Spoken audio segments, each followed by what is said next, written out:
how to make Wix fit all the screens. So by default, whenever you're using the editor on Wix by going to edit site, normally you will always and only see the desktop interface, but you can also actually go ahead and then customize the interface based on the mobile version. So once the site has loaded up, right, this is how the desktop interface is going to look.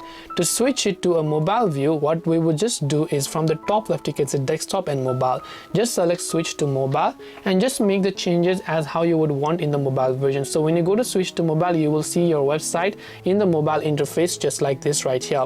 And when you see it in the mobile interface, now if you think this text is a little bit too big to view on your mobile, you can choose to go ahead and increase or decrease or add a separate line. This is how the product is going to look. This is how the other options are going to look in your mobile phone right here.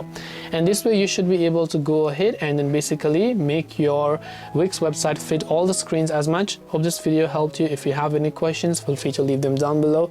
Thank you for watching and see you in the next video.